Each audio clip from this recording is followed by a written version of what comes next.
Hey guys, so it is the last Wednesday of August, and is also the last Top 5 Wednesday of August, and this week's theme is favorite book spines. So, I have my book spines here, and in no particular order, first up I have The Harsh Cry of the Heron, which is book 4 in the Tales of the Authority series. In case you haven't noticed, this series has been in every one of these videos because it's so great, but it's quite odd for the spine to be on here because I don't even like orange, but just way that it has the band that shows that it's actually shows which book it is in the series, which is important, very important. Clearly shows the title of the book, the author, and the author name. I don't know if you can tell very well because this spine is unfortunately very old and has faded slightly, but there's a heron right there in the author's name, and plus it has a really nice pattern. You can see it better on the edges because it hasn't faded as much there, but has a really nice traditional looking pattern, which just makes it all the more interesting to look at on the shelf. And it just grabs your attention, and it probably would have grabbed the attention more if it hadn't faded so much. But alas, it is a very old book. So next up I have the Deptford Mice trilogy by Robin Jarvis, and the reason I have all three books because even though the spines are incredibly similar with the pop of colour up here and the silver spining, is the fact that the pictures on the tops of the spine make a bigger picture, which is very cool, and it looks great on the shelf.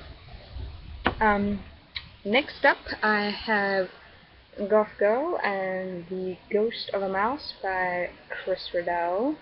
Yes, as I have mentioned in previous videos, I am a massive Chris Riddell fanboy, so yeah, expect these kinds of books expect books that he's been involved in to appear a lot in a lot of things.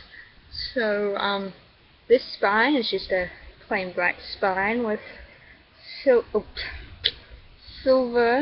titling plus the name and a cute adorable picture of Ishmael, which is the ghost mouse in the story. Like he even gets his own little book at the end, which is great. And also the sides of the spine are freaking awesome. It's a skull set into leaves, and it's very awesome. And just this book was purely a cover buy, and that spine just looks great on the shelf. And then I have the UK edition of The House of Hades by Rick Riordan, and it's awesome because, like, up the top there you have freaking Tartaros himself, and plus also cries. Book title, author, publishing company, and the symbol for the series. And also it has a really nice red background with lava, and also the Tartaros's hand from the cover, and it's really cool. It's so badass. And then lastly I have Miss Peregrine's Home for Peculiar Children by Ransom Riggs, and it's a nice basic spine. It has title, it has author's last name, and it has these basic detailings that add more interest to it. It's a nice, simple spine, but it looks incredibly cool on your bookshelf. And that brings us to the end of August's Top 5 Wednesday video. So, can't wait to do next month. So I will see you guys soon.